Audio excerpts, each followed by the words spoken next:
Hello everyone, welcome back to my channel, and happy Halloween.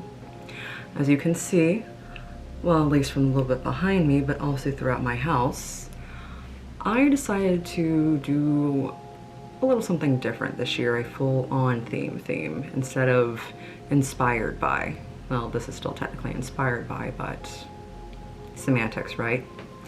You can't tell by my outfit as Wednesday Addams from the Netflix series Wednesday. I decided to take inspiration from Nevermore Academy, and I was wondering, what would Nevermore Academy look like around Halloween or Samhain? So I took that and ran with it. Admittedly, I also have plenty of Raven and Crow figurines and items that I could go rather eccentric with. That and the Edgar Allan Poe line that came out from Michaels pretty much sealed the deal for me. So for this Decorate With Me, I thought I would go through each section of the house and tell you what I was inspired by to decorate it with. First, let's do the dining table. The dining table is actually the first area that I was truly inspired by because I knew I wanted to use the Cracker Barrel Witch on that. So I thought of her with a snake and plenty of ravens around and skulls and cauldrons. And of course, my crow wreath, candle wreath that I picked up from Joann's last year. I also wanted to at least add some items from all the different cliques, if at all possible. So think of the snakes as the Gorgons for this one as well as something magical and witchy. So this entire table is pretty much just black and purple. The table runner, the purple table runner that has crows on it, that's from Amazon. The black lace raven tablecloth that's just underneath the main centerpiece, that's from Spirit Halloween. And of course the spooky trees are from Target because we always grab spooky trees from Target. Next up is the item behind me, and that would be my coffee bar. So first I thought about the weather vane. And the weather vane actually does have the Headless Horseman actually in it. In fact, throughout the TV show Wednesday, there's a little hints to a lot of different Tim Burton-esque projects somewhere in the background of several shots. And then I thought about, what would a coffee shop look like if it was actually at Nevermore Academy instead of everyone having to go into town. And so that's what inspired this. The apothecary sign is from Spirit Halloween. All of the skulls, skull plaques are from Joann's last year, although they did come back again this year. And I essentially just decorated this with as many pumpkins and Nevermore-esque items and ravens as I could.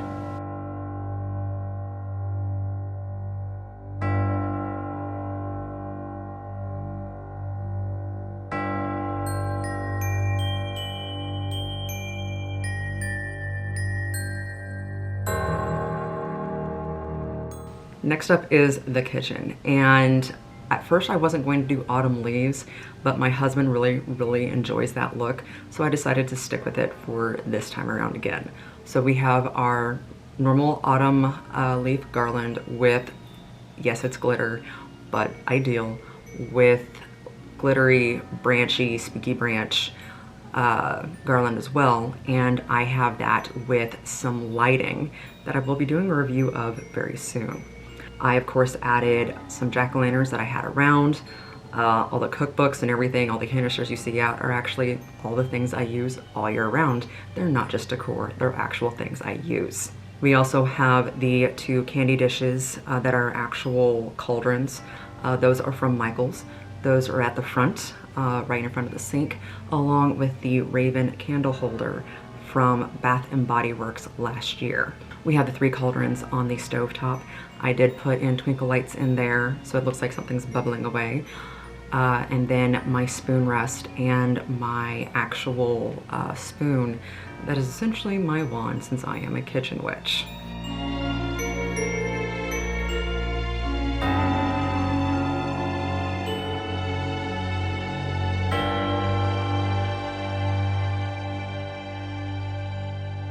Moving on the hallway, we're keeping it relatively simple with the hallway. We always do, since I don't like putting unnecessary holes in the wall if I can.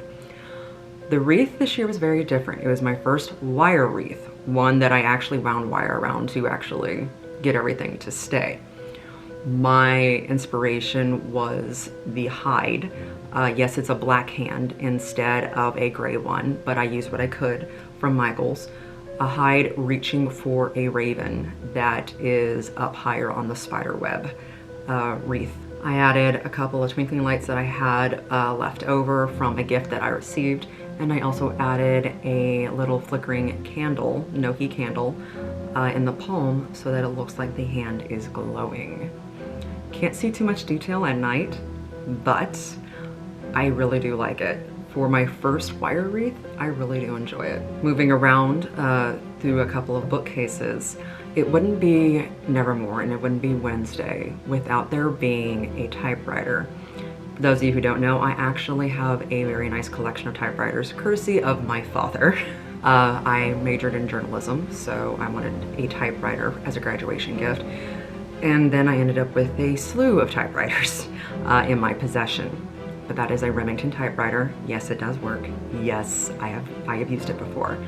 So I have that on a bookshelf. I also have a rose being held by a skeletal hand, kind of an ode to Morticia. And then a couple of other items as well. And the glass raven art piece stays up all year round. Moving on to the entryway to the living room. First to the taller bookcase. I just wanted something that would be very nice and light up there, at least reflecting light, since it's rather high up, so most people don't look up there unless their eyes are drawn up there.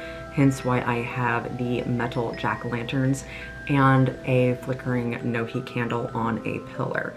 The jack-o'-lanterns are courtesy of my mother, a gift from her, from Sam's Club, I believe. Over to my standing desk, I wanted to not only continue the jack-o'-lanterns and the creepy vibe, of course, but also a little bit of a nod to the society that Morticia Gomez and several other individuals at Nevermore Academy are a part of. If you've watched Wednesday, at one point she does come across them, and they do have masks on to at least hide their face, even though she knows who they are already. So I have a raven mask that decided to set out with some black roses, the centerpiece that I have of the glass coffin with the skeleton in it. That is my centerpiece from last Halloween that I made from everything from Michaels. And of course, more cauldrons. Leading into the living room, I just wanted it to turn into the forest right outside of Nevermore. So every spooky tree that I have collected over the past 3 or 4 years essentially went over there, along with my wraith, the white wraith from Cracker Barrel, his lantern, all other jack-o'-lanterns that I could find, including the standing jack-o'-lantern on a pole from Cracker Barrel this year. All of my spooky trees I've collected over the years from Home Goods, Home Depot, Kirkland's, as well as Joann's, Lowe's, and Target. So I have a rather large collection anymore. The coffee table, I just wanted to finish it out with a little Nevermore raven, so essentially a raven holding a Nevermore sign while on a skull. And then the metal candle cage, or a metal cage that you could put anything in. I just put a regular candle in there. Have it nice and flickering and nice and light.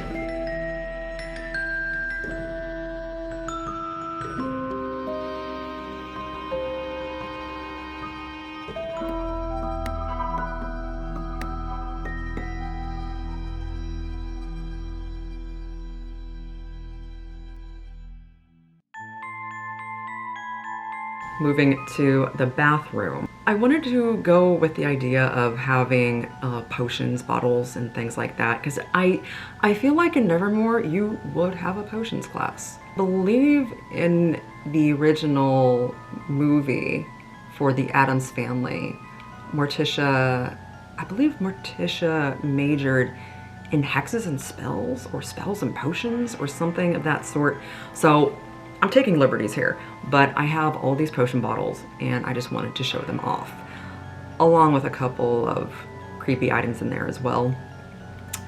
On the windowsill, I do have a gargoyle up there, kind of an homage to the gargoyle that almost fell on Wednesday. There's also a gargoyle on my standing desk as well. So I tried to get those in there. The skeleton on a toilet was something that my husband really wanted, and I thought it was funny enough, so we added it.